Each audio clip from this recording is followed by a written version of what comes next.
2023년 4월 28일 오늘의 말씀 시작하겠습니다. 오늘 나눌 말씀은 학개서 1장 1절에서 2절 말씀입니다. 다리오 왕 제2년 여섯째 달 곧 그 달 초하루에 여호와의 말씀이 선지자 학개로 말미암아 스알디엘의 아들 유다 총독 스룹바벨과 여호사닥의 아들 대제사장 여호수아에게 임하니라. 이르시되 만군의 여호와가 이같이 말하여 이르노라. 이 백성이 말하기를 여호와의 전을 건축할 시기가 이르지 아니하였다 하느니라. 아멘. 바벨론 포로에서 돌아온 이스라엘 백성들은 제일 먼저 성전을 건축하려고 했습니다. 그러나 사마리아 지역에 살고 있던 이방인들의 방해를 받아 기초만 놓은 채 성전 건축을 중단하게 됩니다. 그리고 그렇게 시간은 20년 가까이 흐르게 됩니다. 성전은 여전히 폐허로 남아 있었으나 포로에서 돌아온 사람들의 일상은 회복되기 시작했습니다. 그러나 그들은 여전히 성전 건축을 다시 시작할 생각을 하지 못하고 있었습니다.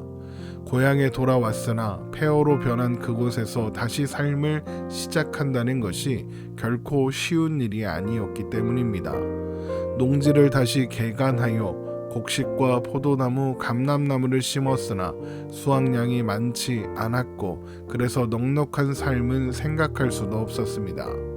그들은 예루살렘으로 돌아오기만 하면 무언가 일어날 줄 알았습니다. 하나님이 도우실 것이라고 생각했기 때문입니다. 그래서 제일 먼저 성전도 지으려고 했던 것이죠. 그런데 대적들이 성전 건축을 방해하는데도 하나님은 아무 일도 하지 않으시는 것처럼 보입니다. 그래서 그들에게 하나님이 우리와 함께 계시지 않는구나 라는 좌절감, 실망감, 절망감이 생겼을 것입니다. 하나님이 함께 계신다면 성전 건축이 방해받는 그 상황을 그냥 내버려 두실 리 없다고 생각했을 테니까요. 그렇게 실망과 좌절과 패배감이 포로에서 돌아온 백성들 가운데 가득해진 것입니다. 바로 그런 시기에 하나님께서 학개 선지자를 통하여 이스라엘의 지도자들에게 말씀하시기 시작합니다. 학개서 1장 1절입니다. 다리오 왕 제2년 여섯째 달 곧 그 달 초하루에 여호와의 말씀이 선지자 학개로 말미암아 스알디엘의 아들 유다 총독 스룹바벨과 여호사닥의 아들 대제사장 여호수아에게 임하니라. 이르시되 선지자 학개에 대해서는 알려진 것이 거의 없습니다. 다만 학개는 나의 절기, 나의 축제라는 의미로 성전의 회복과 하나님께서 그분의 백성들과 함께 계신다는 메시지가 핵심을 이루고 있는 말씀을 전하는 사람의 이름으로는 아주 적절해 보입니다. 결국 하나님께서 그분의 축제로 그분의 백성들을 초대하시는 이야기가 학개서의 말씀이니까요. 그리고 말씀을 받는 대상으로 소개되는 사람은 스룹바벨과 여호수아입니다. 먼저 스룹바벨은 바벨론에서 태어났다라는 뜻으로 바벨론 왕 느부갓네살에 의해서 왕위에서 내려와 포로로 잡혀가야 했던 여고냐, 곧 여호야긴의 손자입니다. 그런 이유로 스룹바벨은 유다 백성들을 이끌고 돌아갈 지도자인 유다 총독으로 임명되었을 것입니다. 그래서 그는 백성들을 이끌고 예루살렘으로 돌아와 성전 건축을 비롯한 재건을 주도했으며 그런 그를 백성들은 자연스럽게 그들의 지도자로 인식했을 겁니다. 그러나 성전 건축을 방해하는 세력들의 음모와 모함으로 다른 총독으로 대체되었었거나 혹은 다른 총독의 지휘를 받아야 하는 입장이 된 것으로 보입니다. 또 학개서의 말씀을 받는 두 번째 인물은 제사장 여호수아입니다. 그는 예루살렘이 멸망하던 기원전 586년 느부갓네살에 의해서 살해당했던 대제사장 스리야의 손자입니다. 그는 아버지 여호사닥과 함께 바벨론 포로 생활을 했고 고향으로 돌아온 세대의 첫 번째 대제사장이 되어 스룹바벨과 함께 백성들의 지도자로서의 한 축을 담당했습니다. 그리고 이것이 하나님께서 학개서를 통해 이 두 사람에게 말씀하시는 이유입니다. 그들은 18년 전 성전 재건을 주도했고 그 일이 중단된 것에 대한 아쉬움을 가지고 있었을 것이며 여전히 정치, 종교 지도자로서 그 일을 주도해야 하는 사람들이었기 때문입니다. 그러나 백성들은 좌절감과 패배감으로 가득해서 성전 건축에 대하여 회의적이었습니다. 학개서 1장 2절입니다. 만군의 여호와가 이같이 말하여 이르노라. 이 백성이 말하기를 여호와의 전을 건축할 시기가 이르지 아니하였다 하느니라. 그런데 그들이 누굽니까? 예루살렘에 돌아와 성전 기초가 놓여졌을 때 기뻐하며 환호했던 사람들입니다. 그들은 왜 성전 기초를 놓은 날 그렇게 기뻐했겠습니까? 그들에게 성전은 하나님이 계시는 곳이었으며 하나님께서 함께 하신다는 상징이었기 때문입니다. 우리가 성전을 지어드리면 하나님이 우리와 함께 계실 것이고 그러면 하나님의 엄청난 축복 속에서 유토피아를 이룰 수 있을 거다라고 생각하고 있었던 것입니다. 그런데 어떻게 되었습니까? 대적들의 방해로 성전 재건은 실패로 돌아갔습니다. 이후에 진행되는 재건 사업도 제대로 진행되는 것 같지 않을 뿐만 아니라 개간한 농지들에서도 제대로 된 소출이 나오지가 않습니다. 하나님이 함께 계신다면 당연히 풍성한 소출이 있어야 할 텐데 말입니다. 그런데 지금 상황이 어떻습니까? 풍성한 소출은커녕 입에 풀칠하고 살기에도 바쁩니다. 이런 상황에서 백성들이 할 수 있는 생각이 무엇이겠습니까? 하나님이 우리와 함께 계시지 않는다. 하나님이 우리를 돕지 않으신다. 하나님이 우리를 축복하지 않으신다라는 생각 아니겠습니까? 하루하루 사는 것은 더 어려워지는데 하나님은 도와주지 않으시는 것 같습니다. 서운하고 억울하고 속상한 겁니다.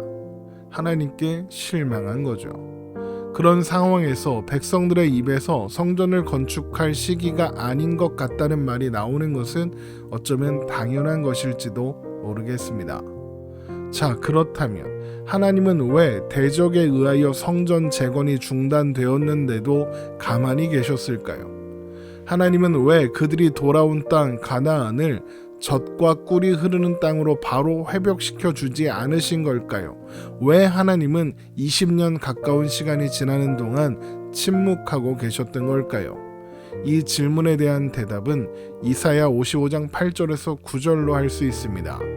이사야 55장 8절에서 9절 말씀입니다. 이는 내 생각이 너희의 생각과 다르며 내 길은 너희의 길과 다름이라 여호와의 말씀이니라. 이는 하늘이 땅보다 높음같이 내 길은 너희의 길보다 높으며 내 생각은 너희의 생각보다 높음이니라.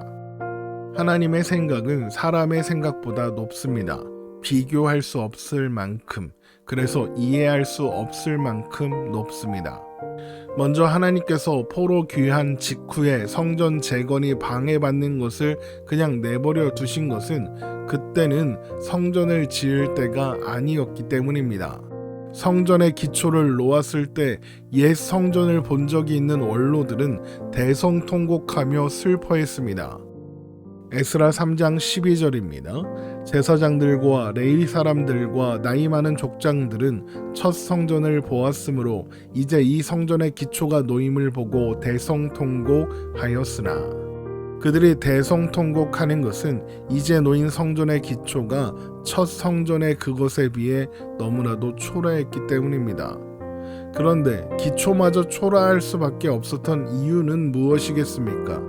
포로에서 돌아온 백성들에게 성전을 지을 만한 역량이 없었기 때문이겠죠. 솔로몬이 성전을 지을 때 그 시기가 이스라엘 역사상 가장 부요한 때라는 것을 감안하더라도 어마어마한 비용이 투입된 공사였습니다.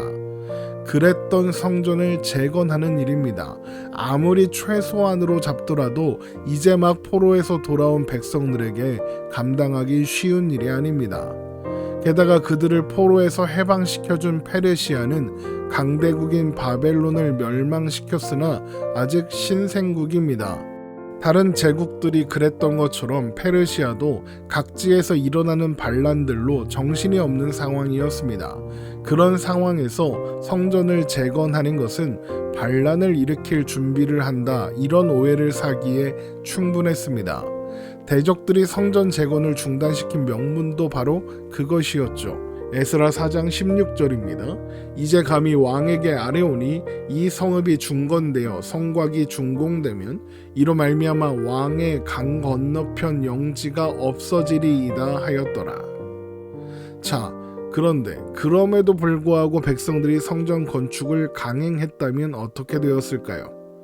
반란을 제압하기 위한 군대가 왔을 겁니다. 그러면 어떻게 되겠습니까?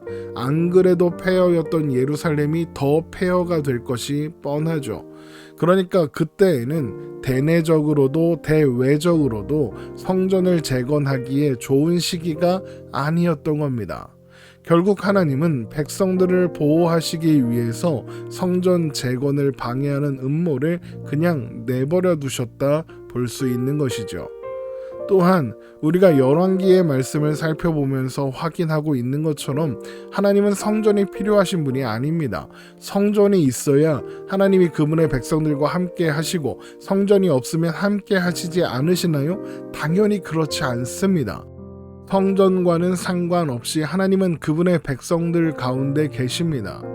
하나님께서 그분의 백성들과 함께 하시는 일에 성전은 중요하지 않습니다. 성전의 존재와는 상관없이 하나님은 그들과 함께 계시니까요. 바벨론에서 돌아온 것 자체가 이미 그것을 확증하여 보여주고 있지 않습니까? 하나님은 그분의 백성들이 성전이 아니라 하나님을 바라보기를 원하시는 겁니다. 그런데 이스라엘 백성들은 성전이 없어서 하나님이 그들과 함께 계시지 않을 것이라는 실망과 좌절에, 그래서 패배감에 사로잡혀 있는 겁니다. 물론 처음부터 모두가 그런 좌절감에 사로잡혀 있지는 않았겠죠. 하지만 암울한 기운은 금세 퍼지는 법입니다. 그래서 누군가 성전 건축을 다시 해봐야 하지 않겠냐라고 말할 때마다 아직 적절한 시기가 아니라는 여론이 대세를 이루게 된 겁니다.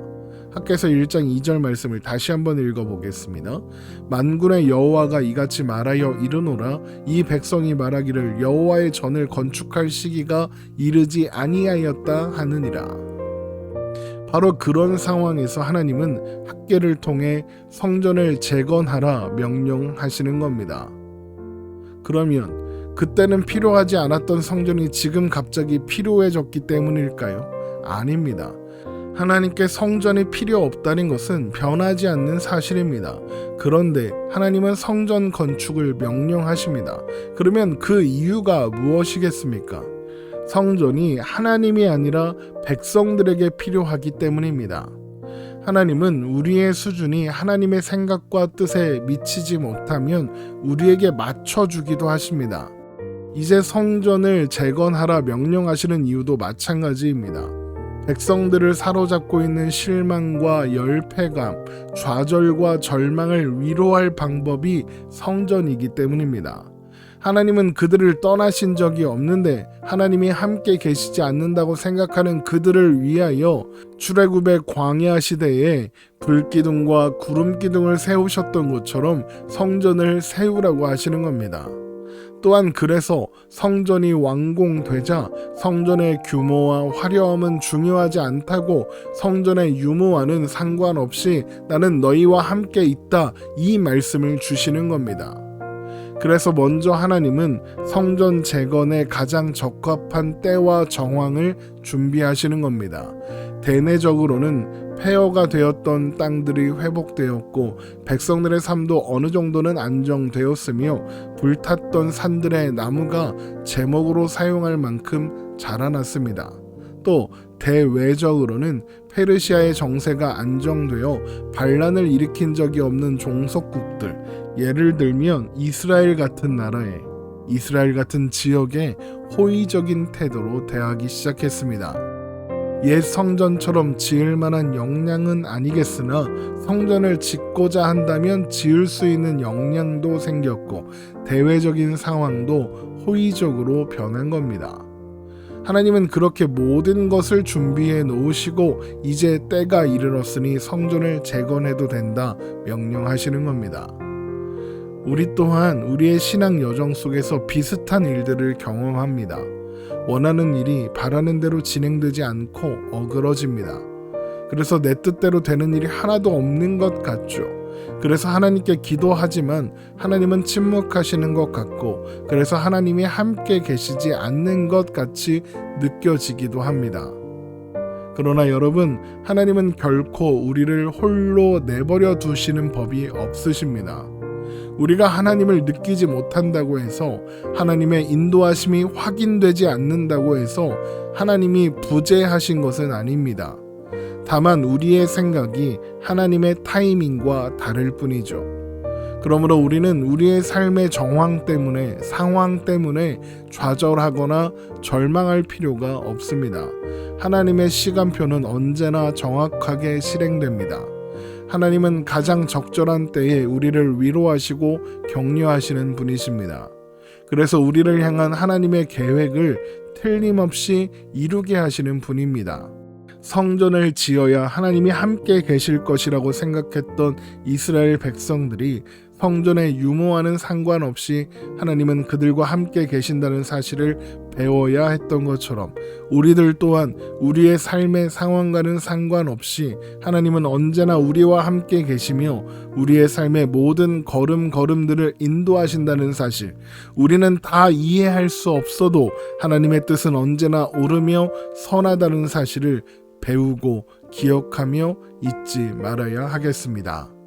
오늘 말씀 이렇게 마치겠습니다. 오늘도 복된 하루 되시기를 주님의 이름으로 축원합니다.